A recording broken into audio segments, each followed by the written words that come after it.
the year I graduated. The national movement to send educated youth to the countryside was in full swing. To help her best friend's younger brother stay in the city, my fiancée sent me away to the countryside for 7 years, and when I came back, she actually proposed to me in front of everyone. The crowd erupted into cheers. They all assumed I would surely say yes. After all, I was the one who had boldly confessed to Evelyn and pursued her relentlessly, winning over the coldest and most elegant goddess of University A. But they all seemed to forget, back then, Evelyn had chosen another man, letting him take the city job that was meant for me, and made me go to the countryside in his place. She even slandered my parents' morals to threaten me. In the end, she forced me to leave for the countryside and stay there for 7 years. Now that I'm back, her best friend told me, after you went to the countryside, Miss Moo used all her connections to make sure you lived a bit more comfortably out there. She never got married all these years. She's been waiting for you the whole time. Chapter 1. As I listened to Autumn sitting beside me ramble on and on, I couldn't help but frown. She kept telling me how much Evelyn had done for me. Seeing my indifferent expression and lack of reaction, she grew anxious. Can't you at least say something? Evelyn did all this for you, don't you feel even a little moved?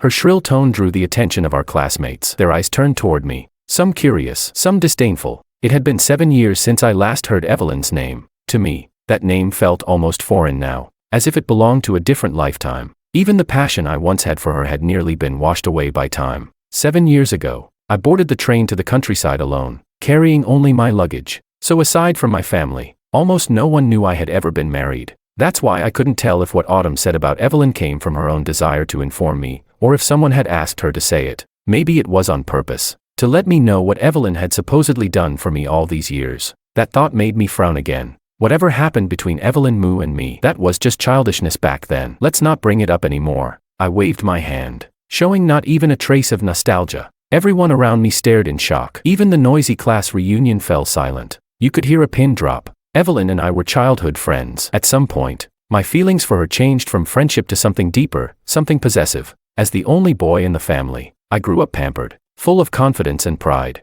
Back then, I believed that as long as I had the courage to chase after what I wanted, I could always get it. So I pursued Evelyn passionately. I invited her to dinner, asked her out to the movies. When her mother fell ill, I even begged my parents to use their connections to find the best doctor for her surgery. While she was caring for her mother, I made sure she had 3 meals a day. Whenever another boy showed interest in her, I'd step in right away and make it clear, this flower was already taken. Even when she dreamed of becoming a teacher, it was my father who helped her get a smoother path into the school system. Eventually, after all my efforts, I won her over. The once cold and distant Miss Moo began to gently remind me to dress warmly, cared for me when I was sick or upset, and comforted me when I needed it. She even tolerated my little moods and occasionally acted cute with me. When people called me shameless or a simp, she'd stand in front of me and defend me with unwavering loyalty. She would take the initiative to invite me to cultural performances during her vacations and proudly introduced me to her friends. I once thought we'd keep walking hand in hand like that forever, until 3 months before another round of countryside assignments,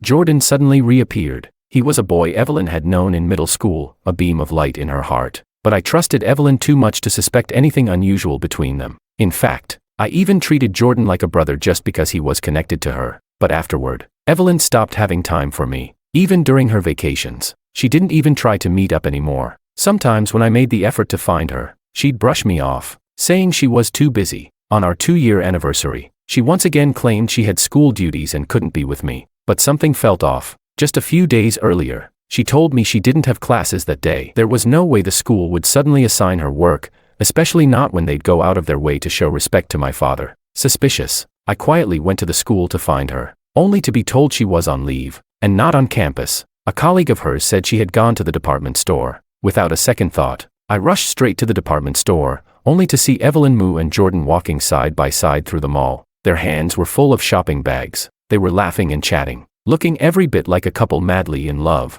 Next to them stood Evelyn's younger sister, her face glowing with excitement as she looked at Jordan and said, "Jordan, I really think you and my sister are a perfect match.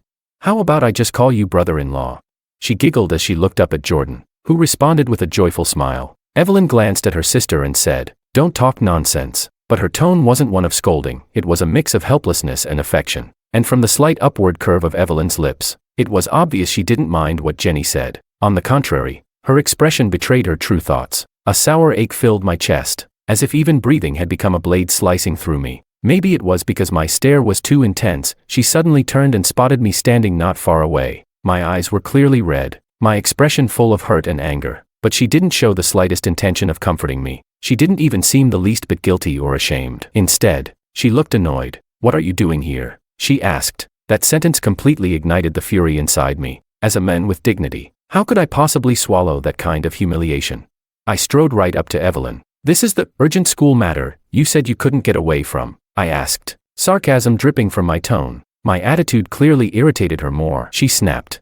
"Comrade Jordan is a new records administrator. The principal asked me to look after him because we were classmates. I'm here today for official reasons. Can you please get your facts straight before you start interrogating me?"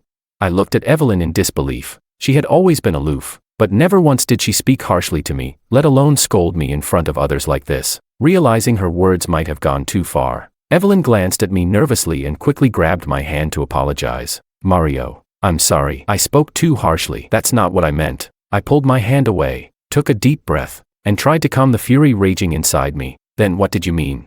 If you were busy today, you could have just told me." There was no need to lie. I was still angry, but Evelyn reached out again and held my hand tightly in her soft fingers. "I didn't lie to you. I really did come here on a last-minute request from the principal. And also, I wanted to pick out a gift for you, since I haven't had much time for you lately." Her words sent a wave of warmth through me again. It felt like I mattered to her, but then I remembered what Jenny had said earlier, and the bitterness returned. Then why did Jenny call him brother-in-law?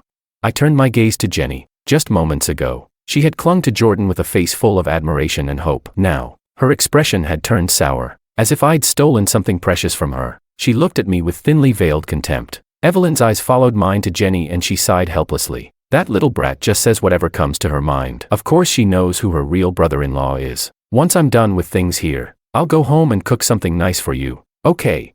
She was a great cook, just rarely had the time to do it. She was always so busy. At that moment, the anger I still held in my chest was nearly worn away by her soft tone and gentle words. I was just about to nod and forgive her when Jordan jogged over to me in 3 quick strides. "Mario, I'm really sorry," he said. "I just started working at the school, and the principal was worried I wouldn't adapt well. So he asked Evelyn to help me buy a few things. If it really bothers you, I can ask the principal to assign someone else." As he spoke, he lowered his head, his eyes turning red, and even wiped the corners of his eyes. Immediately, Jenny, who had been standing quietly nearby, exploded. "Why do you like bullying people so much?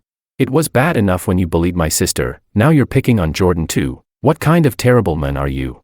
She blurted it out without holding back, pointing at me and scolding me in front of everyone. I was stunned. After all, I had always tried to be kind to her because I loved Evelyn. I extended that affection to Jenny too, doing my best to give her whatever she wanted. I never expected that deep down, this was how she saw me. Evelyn then let go of my hand and walked over to Jordan. She comforted him softly and even reached out to ruffle his hair. In just a few gentle words, she had soothed the weeping Jordan with ease. Watching this scene, my heart filled with bitterness and sorrow. That night, Evelyn did indeed buy groceries and cook me a nice meal, but I couldn't enjoy it at all. Instead, I felt suffocated and miserable, because even though she was physically by my side, serving me food and making dinner, her words kept circling back to Jordan. Jordan was my classmate in middle school. He helped me a lot with my studies back then. I had to take care of my sister, go to school, and also look after my mother at home. He supported me through all of it, so I just want to repay him a little. You know my heart belongs to you. She held my hand and looked at me sincerely as she made this promise. Facing those earnest eyes, my anger slowly melted away. Thinking of all we'd been through, I could only sigh and nod. I decided to let it go. Then Evelyn brought out a small box. Inside was a merit medal. I made a breakthrough in my research. The school applied for this award for me, and I want to use it as a symbol of our love. Today marks our 2-year anniversary. I hope there will be many more to come, and that we'll have a long and beautiful future together. As she spoke, she pushed the medal toward me. My heart warmed. Her words touched me. I finally accepted the medal and said, "Mm." Then I pulled her into my arms and kissed her forehead. The unease and resentment inside me slowly faded with her tenderness, but I never expected that this moment of warmth would be so fleeting. From that day on, she began spending even more time with Jordan. Commuting together was one thing, but now she even took him to the department store on weekends. They moved closely, acted intimately. It was as if they were the real couple. Soon, rumors began spreading in our community compound that Evelyn and I had broken up, that she had dumped me. Before I could even trace the origin of those rumors, Jordan came knocking on my door. He held a plate of dumplings in his hands and wore a gentle smile. "I came to bring you these dumplings. Jenny and I made them for Evelyn today." I took the plate and was about to send him away, but he pushed his way into my home on his own. The smile vanished from his face, replaced by a sneer and obvious disgust. I know Evelyn only got with you because you kept pestering her, he said. I'll admit, you were bold, but honestly, you're kind of pathetic. You can tell, right? Evelyn's into me, not you. If you were smart, you'd walk away on your own. Looking at his arrogant face, I really wanted to punch him, but I knew I couldn't. If I laid a hand on him, things would get messy. Seeing that I didn't respond or take the bait, he got even cockier and leaned in closer. Fine. Then let me show you who Evelyn's heart really belongs to. I told Evelyn exactly what had happened, word for word, but she refused to believe me. In fact, she accused me of slandering Jordan. I know you don't like Jordan, but that doesn't mean you get to say things like that about him. He's always been a gentle and respectful guy. Her voice was laced with anger. Before I could even defend myself, she continued, I always thought you had a bit of a temper, but at least you had good character. I didn't expect you to stoop this low. I'm so disappointed in you. Her words were like a thorn, stabbing deep into my chest. I couldn't believe these things were coming from the mouth of the woman I loved, my fiancée. Chapter 2. I watched her walk away so decisively, and all I felt inside was a wave of cold. You're saying my character is lacking, that I disappointed you. Maybe she didn't know how to respond to my question right away. After a brief silence, she finally said, I'll talk to the principal. From now on, I won't have any more contact with Jordan. I'm also going to be very busy with my research lately, so we probably won't be able to see each other for a while. You should take this time to reflect on what you did wrong. After saying that, she turned and walked off. It made me start to question everything. Should I really be with this person? After all this time and all the sincerity I gave, what did I actually get in return? I was furious, so I stopped talking to her. Silent treatment. And sure enough, she was busy. At least, she never showed up in front of me again. Even when I ran into her at the department store a month later, she pretended not to see me at all, like I was a complete stranger. I used to think one of us would eventually give in first, but instead of an apology, what I got was the official notice. I was being sent to the countryside. I had grown up as the treasured only son in my family. I had just graduated, and my parents had already pulled strings to line up a job for me. But when the list of those assigned to rural development came out, my name was on it. I couldn't believe it. So I went straight to Evelyn. She was in charge of registering the names for the countryside assignment. There was no way she didn't know about this. At the time, she was chatting and laughing with Jordan. They looked just like a couple. Standing nearby were a few others. I recognized them as Evelyn's friends, including Autumn. The moment I walked in, all the laughter and joy in the room vanished. The atmosphere froze, as if none of it had ever happened. Evelyn, I need an explanation. I stared at her, calm on the surface, but my eyes carried deep disappointment. She looked at me, frowning slightly, then let out a sigh. I knew you'd come to me about this. Every family is expected to actively support the rural assignment program. That's not news to you, is it? Of course I knew. I nodded. Then you knew I was on the list, right? Why is my name there, but not his?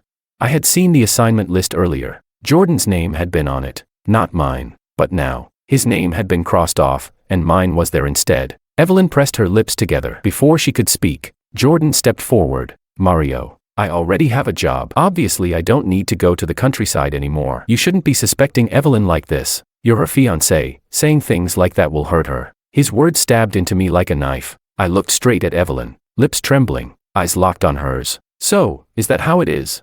She glanced at me, and there was something complicated in that look. Hesitation, inner conflict, and a faint glimmer of resolve. Your family is well off. You have your parents and sister to take care of you. But Jordan, he only has himself. Hearing that, I couldn't help but laugh. This was the girl I had grown up with, the woman I'd loved and cared for over a decade. If I could, I'd rather have never met her, never loved her. Shaking my head, I took 2 steps back. The disappointment in my eyes seemed to burn her. She reached out as if to grab my hand. But Jordan was faster. He stared at me with smug eyes, a flicker of triumph flashing across his face. But it only lasted a second before Jordan reverted to his pitiful tone. Mario, if you slander her like this, the school might think Evelyn has questionable morals. Do you really want to ruin her future?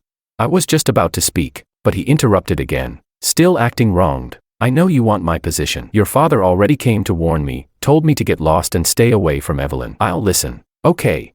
As he said that, he even wiped a tear from the corner of his eye. Evelyn suddenly looked like something inside her snapped. What did you say? A warning? Autumn quickly nodded. I did see an assistant from Commander Law's office come talk to Jordan. With her confirmation, Evelyn's expression turned extremely unpleasant. Mario, I can't believe you've become this kind of person. Jordan has no one, he's an orphan. I only looked after him out of old friendship, but I never imagined you'd be so jealous, using power to suppress others. I used to think you were just a little proud, but now I see, you're hopeless, rotten to the core. Her words were vicious. For the first time, I couldn't stop the tears from rolling down my face. I quickly wiped them away with my sleeve, then looked up at her. In your heart, is that really what you think of me, of my family? You didn't even bother to find out the truth before you threw accusations like that. I stared at Evelyn. She met my gaze with anger. They have no reason to lie to me. The moment she said that, I felt a stabbing pain in my chest. Autumn and the others started whispering among themselves. Their eyes were filled with even more contempt and disgust as they looked at me. If you don't want to go to the countryside, I have evidence that Commander Law abused his power to get you out of it. Evelyn snapped. The moment those words left her mouth, I knew there was no longer any future between us. To protect Jordan, she was willing to hurt my family. I left her with one sentence, I'll go, and resolutely boarded the train to the countryside. Before I left, I asked my sister to return the medal Evelyn had given me. That was the end of our 20-something years of history together. Coming back to the present, I looked at Autumn in front of me and said, sorry, everything's in the past now. We should look ahead. Seeing that I was about to leave, Autumn quickly called out, Mario, I know you're angry, but don't you think Evelyn deserves a chance to explain? I frowned. What's there to explain about the past? Besides, I'm married now. In that instant, the entire room fell silent. Everyone stared at me. Even Autumn looked at me in disbelief. What did you say? You're married? How could you be married? You were so in love with Evelyn. After she spoke, others joined in, clearly not believing me and agreeing with her. Mario, married? No way. He used to chase after Evelyn like a dog. Exactly. A guy that desperate and clingy, who would like him. He was meant to marry Evelyn, not ruin someone else's life. And someone who was that obsessed, how could he just stop loving her like flipping a switch? I don't believe it. He's clearly just being stubborn, pretending he's married. One bitter and malicious comment after another, but I acted like I hadn't heard a thing. I just looked calmly at Autumn. Do you also think I'm lying? She froze for a second, wanting to say something, but in the end, she just shook her head. To be honest, I probably shouldn't be getting involved in this, but I just feel like Evelyn gave so much for you. The least you could do is see her. No matter how it ends between you two, you should at least have a proper conversation. Her voice softened a lot as she said that, but I could see the disbelief in her eyes. After all, I had once chased after Evelyn with everything I had, willing to give her my entire world, even a man's most basic dignity and pride. But even a love that fervent was ultimately extinguished. As of now, I'm already married. Whether they believed me or not, I knew that even if I explained, they wouldn't believe me anyway. People only want to see what they choose to believe. I remembered I'd promised my daughter I'd be home early to celebrate her birthday, so I had no interest in staying any longer. I stood up, ready to leave, but Autumn blocked my way. You're already here. Can't you wait just a little longer? Evelyn is already on her way.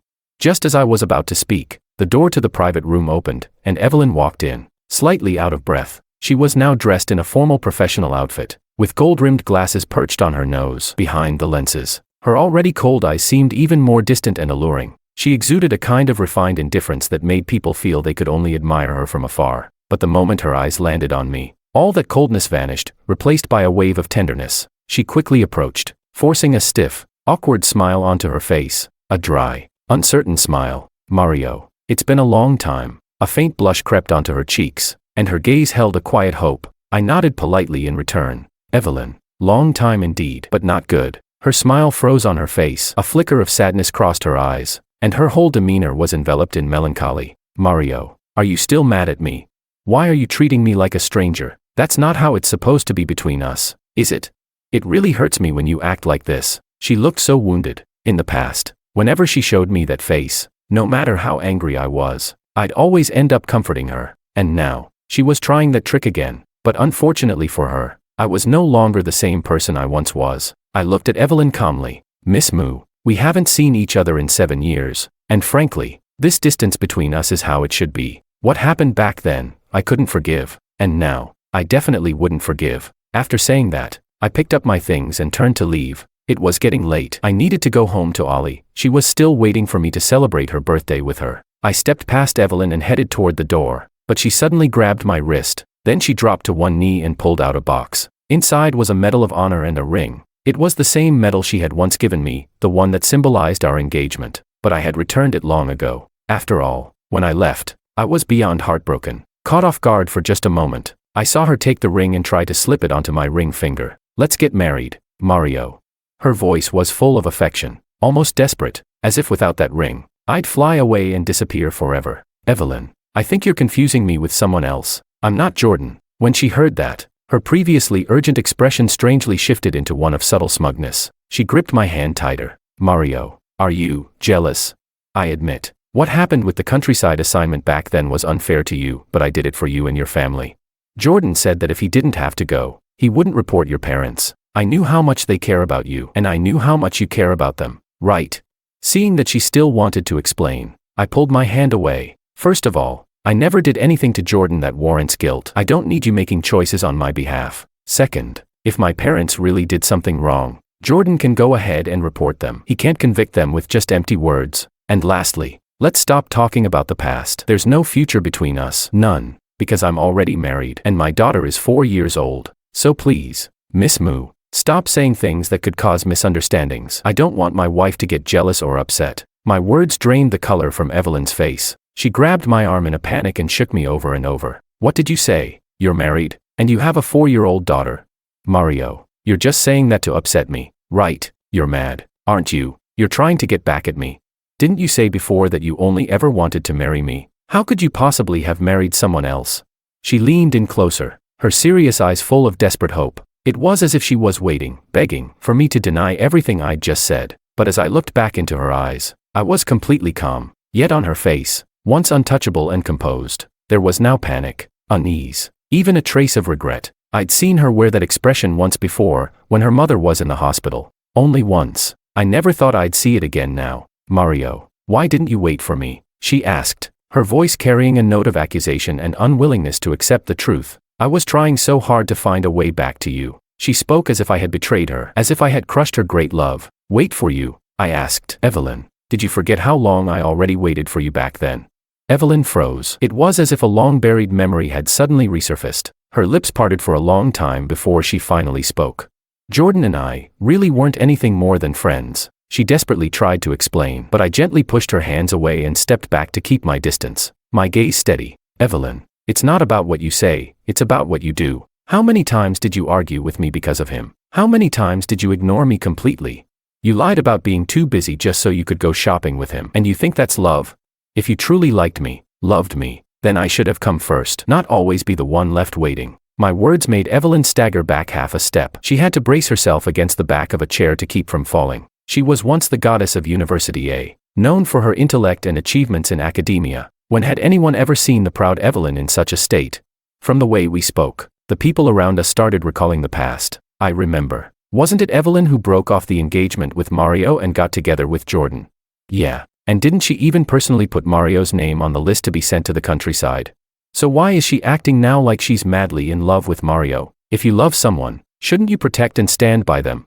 Some people only realize what they've lost after it's gone, but no one will wait forever. Those comments echoed exactly how I used to feel, but now, those words didn't stir me anymore. I simply looked at the pale, stricken Evelyn and said, "Miss Moo, some things are better left unsaid. If there's nothing else, I'll be heading out. My daughter's still waiting for me to celebrate her birthday. You all enjoy yourselves." With that, I turned and walked toward the door, but Evelyn rushed to block my path again. She stared directly into my eyes, but when she met my cold gaze, she instinctively stepped aside. I didn't bother saying anything else and kept walking out the front entrance. Still, Evelyn wouldn't give up. She followed closely behind me, but I paid her no attention and walked all the way to the front gate. Just as I stepped outside, a tiny figure came crashing into my field of vision, sprinting straight toward me, and with a joyful leap, she threw herself at my legs and hugged them tightly. "Daddy." Chapter 3. Her voice was crisp and tender, full of pure joy and anticipation. I gently took her little hand and squatted down, wrapping her in a warm embrace. "Ollie, did you miss Daddy?" I teased her softly while she curled up in my arms. Then, a graceful silhouette entered my vision. Lillian's beautiful, radiant face lit up with affection the moment she saw me. "Honey." Her figure was perfectly curvy, even more alluring after having our child. She carried herself with elegance and sensuality, and yet, around others, she always wore a distant, untouchable coldness, a kind of danger that said, "Don't come close." But now, she smiled warmly and walked up to me, reaching out her hand. I gave her mine, and she gently took it, nestling into my arms. "Tired?" Her soft voice pulled me out of my daze, her beauty still enough to catch me off guard. I quickly shook my head. "Not tired." Even after 5 years of marriage, the spark between us still burned like we were newly in love. "Daddy, you can't forget about me just because you saw Mommy." The little one in my arms protested in a babyish, slightly aggrieved voice. Today is Ali's birthday. Daddy has to love me more today. Yes, it's Ali's birthday. So Daddy will love Ali extra today. Let's put Mommy to the side for a bit. Okay.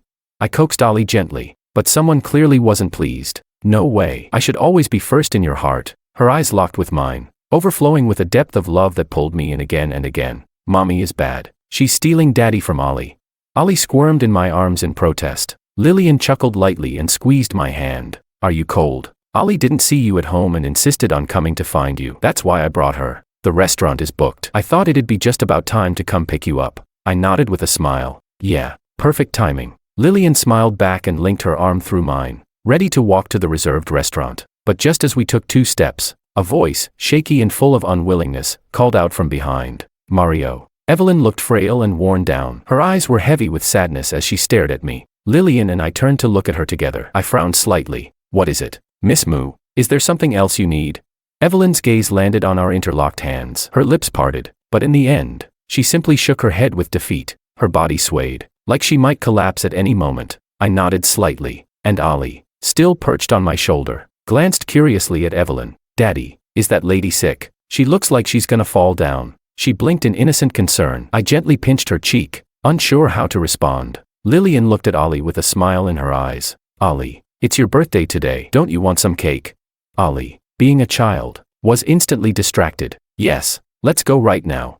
She bounced excitedly in my arms, eager to get to the restaurant. Mario. Evelyn's voice came again, laced with sorrow and desperation. Her complexion was pale, and grief swirled in her eyes. I felt a flicker of impatience and was about to speak, but someone stepped in front of me. Lillian looked directly at Evelyn. You must be Miss Moo, right?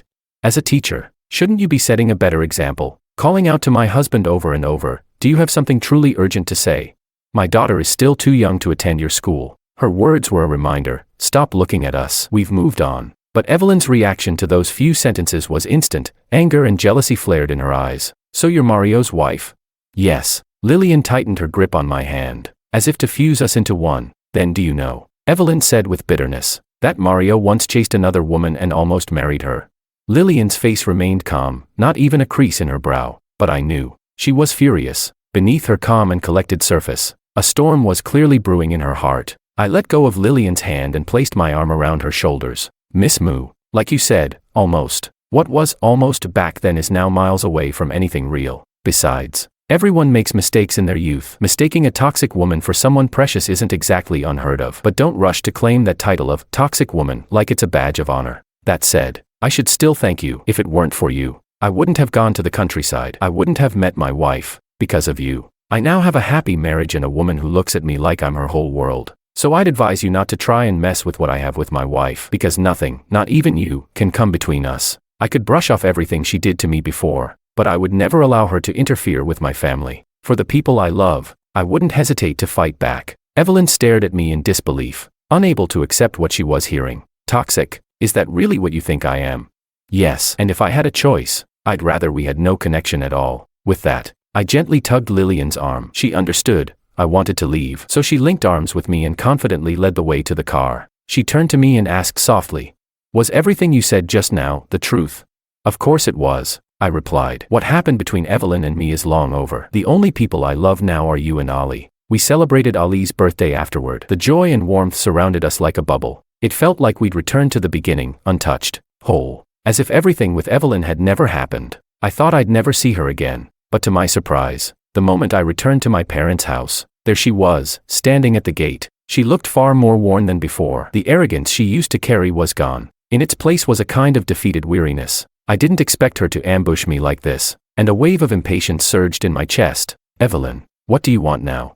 That last encounter had left Lillian clingier than ever. She'd tortured me half the night afterward, nearly drained me dry. Now, every time I saw Evelyn, it was like seeing a damn plague. Honestly, I wanted nothing to do with her, but I knew if I didn't deal with this, she'd just keep showing up, invading every corner of my life. Mario, just give me a chance to talk properly with you, please? Her voice trembled with pleading. There's nothing for us to talk about. I shook my head, but she still didn't give up. I know.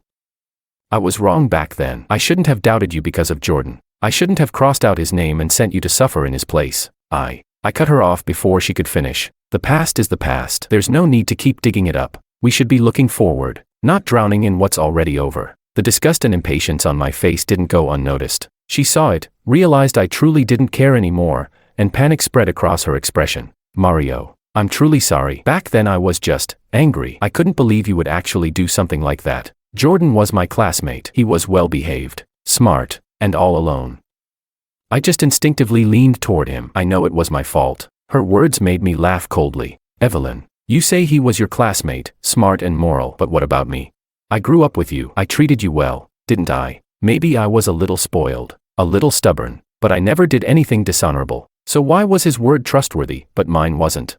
In the end, it's simple. You wanted to believe him. You chose not to believe me. Or maybe, the truth is, by that point, your heart had already tilted toward him. When she heard what I said, Evelyn scrambled to explain. No, it's not like that. I really just saw him as a classmate and wanted to help him out. I've been waiting for you to come back all these years. I've always hoped we could be together again. Mario, in this lifetime.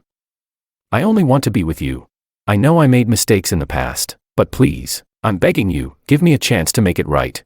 She was practically pleading, but all I felt was exasperation. Evelyn, is that all you wanted to say? My words stunned her. For a moment, she didn't know how to respond, but seeing the calm and indifferent look on my face, she suddenly grew uneasy. Mario, do you really think none of this matters? For 7 years, I've been thinking about how to bring you back. I've thought of you constantly. I've waited. She looked into my eyes like she was searching for some trace of softness, but I could only shake my head. Evelyn, you were the one who allowed Jordan to cross boundaries. My words left her visibly shaken, her eyes flickering with guilt. I gave a cold laugh. Let's be honest, Jenny's attitude toward Jordan came from you, didn't it? Without your silent approval, how would she have dared to call him brother-in-law right in front of you? You've always known how to handle inappropriate feelings from others, sometimes even too harshly, and I used to admire that about you. But with Jordan, you always looked the other way. So even if it hadn't been him, there would have been someone else eventually. I took a deep breath and didn't let her interrupt. In the past, I gave you all my love, but I also have the right to take it back. Now, I only love my wife, my daughter, and my family. They're the ones who truly matter to me. I hope you'll stop showing up in my life. Stop disrupting it. With that, I turned and headed toward my parents' house, but Evelyn chased after me again and grabbed my arm. Yes, I did have some feelings for Jordan, she blurted, but it was because we had fought, and he showed up at just the right time. He calmed me down. But please believe me, I've only ever loved you, no matter what. I always wanted to be with you. Hearing her emotional voice and seeing her reaching toward me, I shoved her away, barely restraining the impulse to slap her. Enough. Evelyn, don't you get it by now?